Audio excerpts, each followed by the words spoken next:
Hey guys, welcome to Miriam's Kitchen. Today's video we're going to be watching how to make ghee in the Instant Pot. You might think what's a big deal of making ghee in the Instant Pot? I do it for the following reasons. Number one, I do not want to babysit this pot on the stove, and I also want a guaranteed results with good flavor and without burns, the right color. So that's the reason I always wanted to do it in the Instant Pot, and try it and you will never go back to the stove because it's so easy to do it.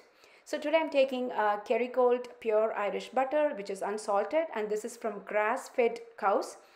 If you haven't tried it, please do, because this has a very unique taste, and you can't even compare with the other butters. This is a little pricey but worth it, because you want to make sure that you're feeding your children the right ghee, because it's very good for their brain development. For adults, taking in moderation is not a bad idea, but moderation is the key.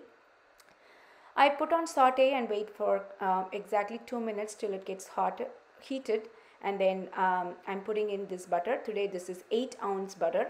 So if you are using more, then you need to alter the time accordingly. The time provided in this video will work just for this 2 sticks of butter, the 8-ounce butter. So you are just going to wait for it to melt. So once you know the time, once after your first attempt, you could just set your time on the saute mode and leave and come back and enjoy the ghee.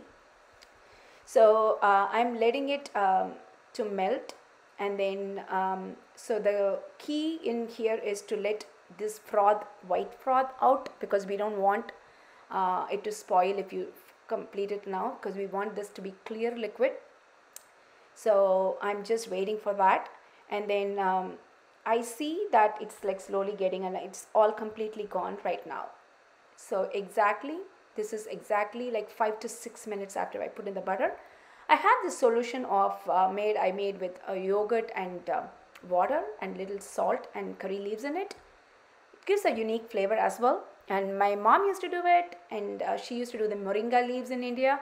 Now I'm doing this. If you have moringa leaves, do it, or this curry leaves, you can use it. So I'm going to put it, and I'm completing this, like I'm going to let it sizzle in the ghee, the curry leaves, and I'm completing the whole process from start to finish after the 2 minutes saute, 7 minutes since I put in the butter. That's it. So you remove from the heat. If you think this color is too darker for you, you can stop it a little earlier. It's all your personal choice. This is the color and consistency I like. So you remove this part because you still have the heat. We don't want it burnt. So then strain it. So we don't want any curry leaves or crumbs in it. And then eat that curry leaves. It's so yummy, and it's good for your hair. So I'm going to show how this sets in a little bit. So this is the color. It has a nutty flavor, and like I said, like long shelf life. Beautiful texture, sandy grain texture. Try, comment, let me know how it turned out. Like, share, and comment. And if you haven't subscribed to my channel, please do so. And also follow me on Instagram on Being Miriam, and I will see you soon with more interesting videos, and all the ingredients are listed in the description box. I will see you with more interesting videos in future. Till then, bye.